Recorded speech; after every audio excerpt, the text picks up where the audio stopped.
Hi, everyone. I'm Dr. Michael Mantell with another edition of Family Law Matters with Bonnie Rabinovich Mantell, founder and managing partner of the Primus Family Law Group. And we are joined once again with the wonderful Corinne Shepard, who's an family law attorney and a member of the Primus Family Law Group. Bonnie, hi. Hi. Corinne's not just a family law attorney. She's a certified family law specialist. She also often gets appointed by the court to be minors counsel in several cases because she's just that good. Well, look at the halo. Can you see it? I see it. Well, I wouldn't The go that. horns are holding it up. Yes. So speaking of inventing halos, I have an interesting question.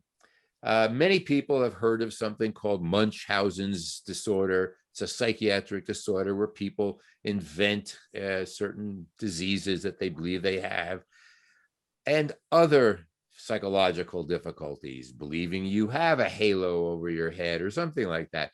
But what happens in family law when one parent has a psychiatric disorder, such as Munchausen's, and as a result, that impacts the kids? They're bringing them to doctors. The other party has to pay medical bills for invented disorders. Corinne, what's your experience with that?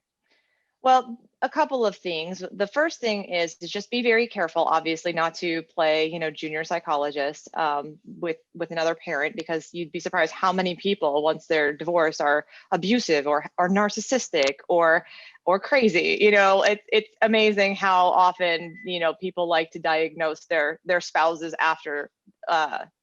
But obviously, in some cases, this is a true thing. You have personality disorders and true psychological disorders, and these affect people and children and families because it's real, even if it's rare. The difficulty sometimes is getting a diagnosis. So that's usually something that is tough, because of course there's a lot of protections for people and their medical well-being, their psychological well-being, and not sharing that information. My recommendation would be this: if you really truly believe that the other person has a psychological problem, I would usually recommend that you request something called an Evidence Code 730 evaluation. And what this is basically is the court appoints an expert, usually a PhD, to basically test everybody. They test mom, they test dad, they do interviews, so there's psychological testing. Dr. Mantell, I'm sure you're very familiar with all of the various psychological tests that people use to kind of narrow in on a diagnosis.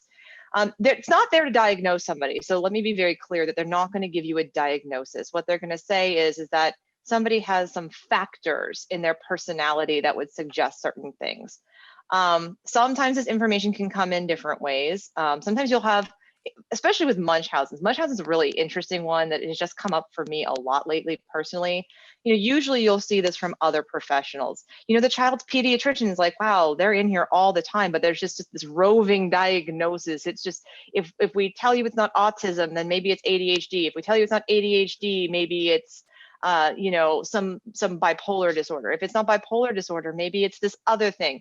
And it just seems the other parent is never satisfied with any diagnosis. So this is why, if you start getting the feeling that something like this is happening, an Evidence Code 730 evaluator can talk to the professionals, the doctors, the psychologists, and anyone else who might have information and do this testing, and then present information to the court as the court's expert.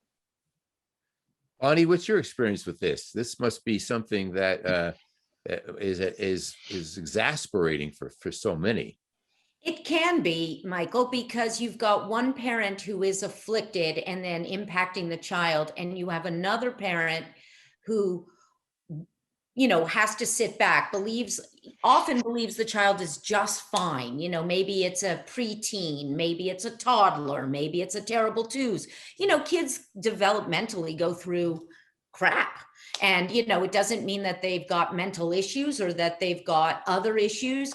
Sometimes, though, the parent who's afflicted can then point the finger at the other parent, because let's say the child comes home with bruises and scratches.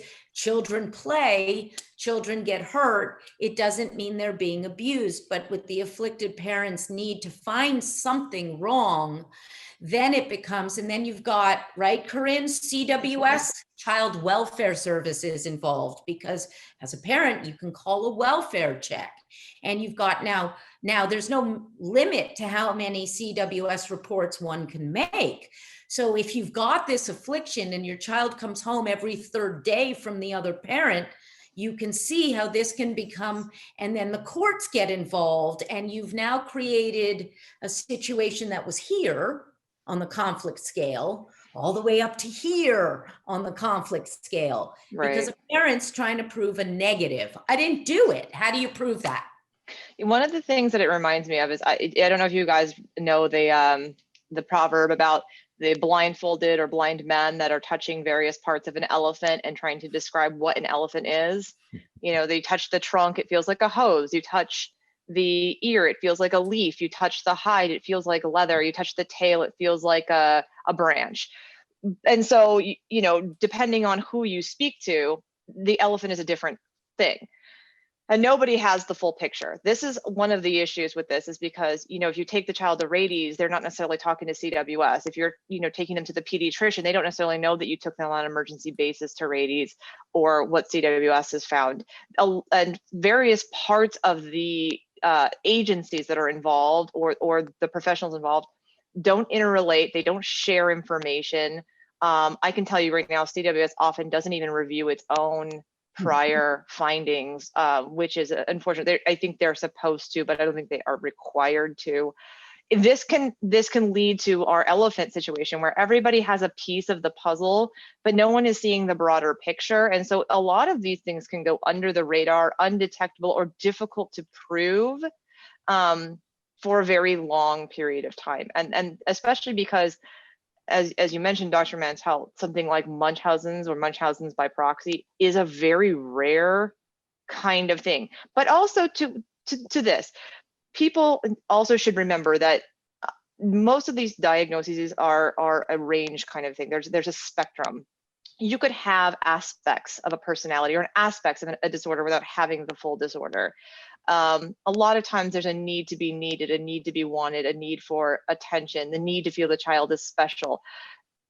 Personally, I'd rather you want to see your child be special for all their positive traits, because I'm sure your child, no matter what, has many, many positive traits, rather than focusing on negative things like disorders, trying to diagnose them, wanting them to have something wrong with them. But I do tend to find that in these cases, sometimes it's about wanting something negative to be wrong so that you can have conflict with the other person. You can blame them for something else. And it is truly something that needs to be dealt with therapeutically. Unfortunately, legally speaking, we don't have a great solution about treatment, but you can certainly seek orders that would maybe put the child legally more in your care, i.e., I want sole legal custody, I want primary physical custody, perhaps even supervised visits.